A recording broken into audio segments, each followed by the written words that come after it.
ভাবি বলল, তুই আমাকে ধরবি না, তোর জন্য এইসব হয়েছে, সব তোদের ওই পোশাকের জন্য হয়েছে। আজ তোদের পোশাকের কারণে আমার বাবাকে মরতে হয়েছে। যেই দিন তোর পোশাক ফেলতে পারবি সেই দিন আমার সামনে আসবি, তা নয়তো না।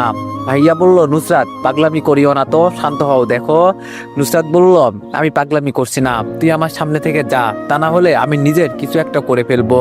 এটা বলে ভাবি কান্না করতে লাগলো। আমি পরিস্থিতি বুঝতে পারছি, এখানে সবাইকে সামলানো এত সহজ হবে না।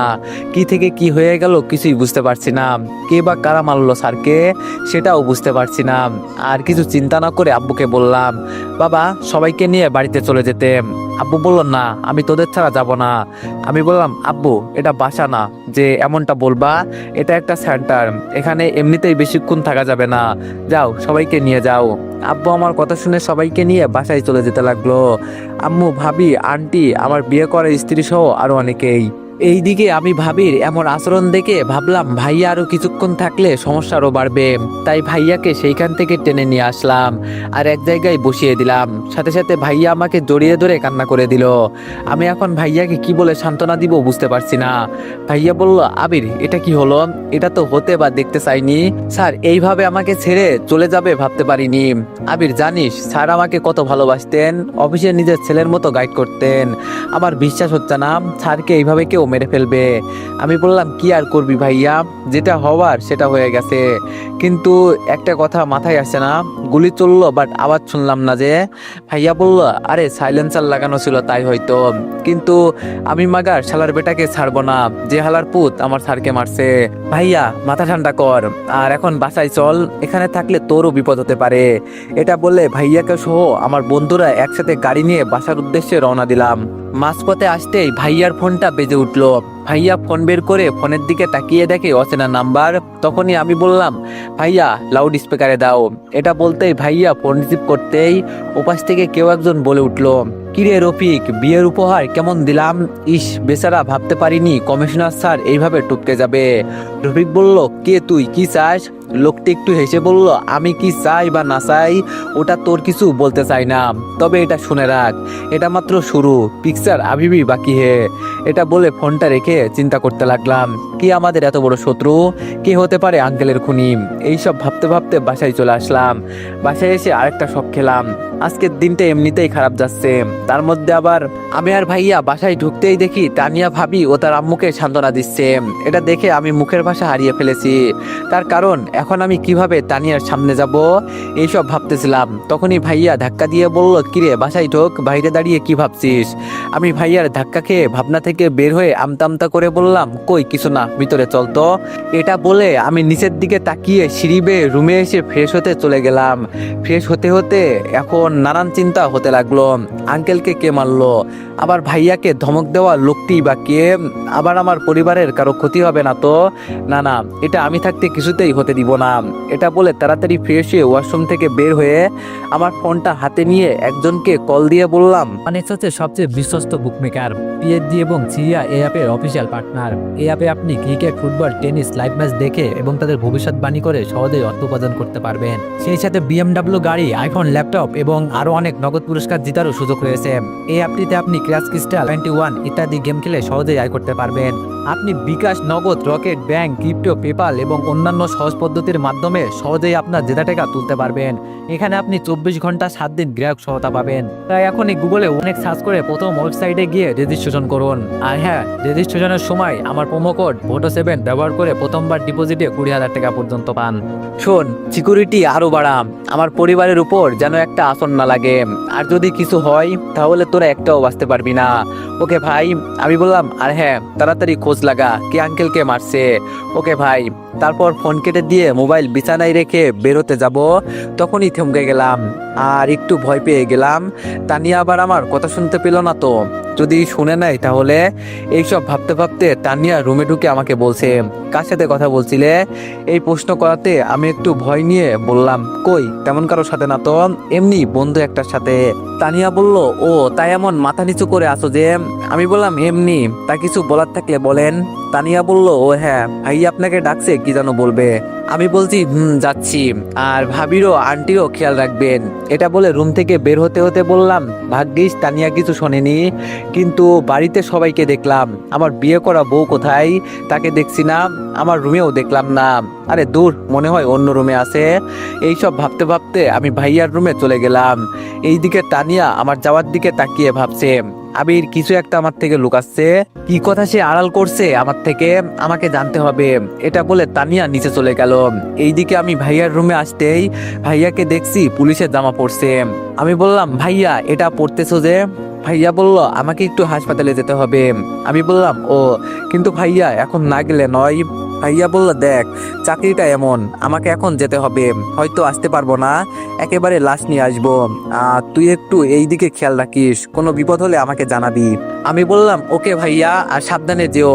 ভাইয়া বলল, ওকে বলে আমরা দুইজন নিচে নামলাম। এইদিকে ভাবি কেমন যেন একধানে মাথায় হাত দিয়ে নিচের দিকে তাকিয়ে আছে।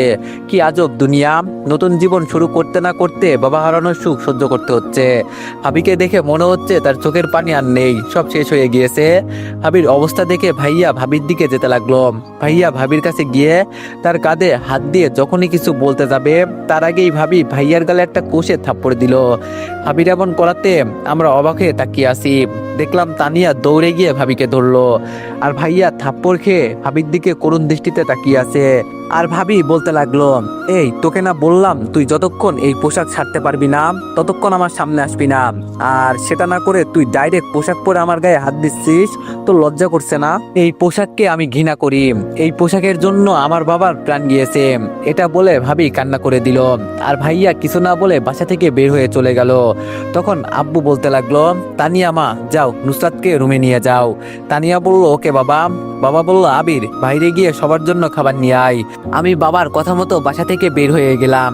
এইদিকে তানিয়া বলল, আপু চলো রুমে গিয়ে বসো। নুসরাত বলল, না আমি এখান থেকে কোথাও যাব না, আমি এখানে থাকবো যতক্ষণ না আমার বাবা আসতেছে।